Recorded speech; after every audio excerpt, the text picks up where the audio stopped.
Deuteronomy 18. Offerings for the priests and Levites. The Levitical priests, indeed the whole tribe of Levi, are to have no allotment or inheritance with Israel. They shall live on the food offerings presented to the Lord, for that is their inheritance. They shall have no inheritance among the fellow Israelites. The Lord is their inheritance, as he promised them. This is the share due to the priests from the people who sacrifice a bull or sheep, the shoulder, the internal organs, and the meat from the head. You are to give them the first fruits of your grain, new wine and olive oil, and all the first wool from the shearing of your sheep.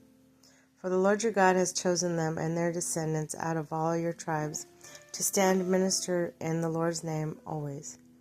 If a Levite moves from one of your towns anywhere in Israel, where he is living, and comes in all the earnestness to the place the Lord will choose, he may minister in the name of the Lord his God, like all his fellow Levites who serve there in the presence of the Lord. He is to share equally in their benefits, even though he has received money from the sale of the family possessions.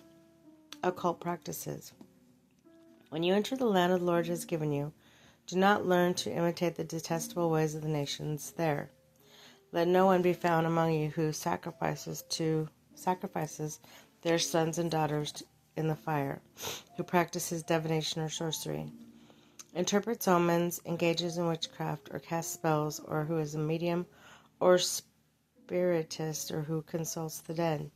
Anyone who does these things is detestable to the Lord. Because of the same detestable practices, the Lord your God will drive out those nations before you. You must be blameless before the Lord your God. The nations you will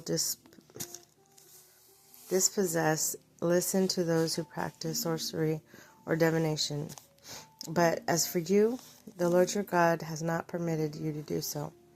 The Lord your God will raise you up for a prophet like from among you, from your fellow Israelites. You must listen to him, for this is what you asked of the Lord your God at Horeb. Excuse me.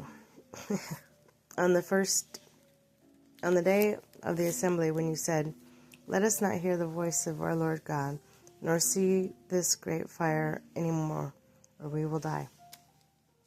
The Lord said to me, "What they say is good. I will raise up for them a prophet like you from among your fellow Israelites, and I'll put my words in his mouth, and he will tell them everything I command him. I myself will call to account anyone who does not listen to my words that the prophet speaks in my name. But a prophet who presumes to speak in my name anything I have not commanded, or a prophet who speaks in the name of other gods, is to be put to death. You may say to yourself, 'How can we know when a message has not been spoken from the Lord?'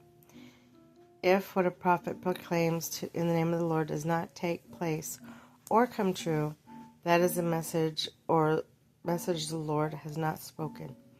That prophet has spoken presumptuously, so do not be alarmed."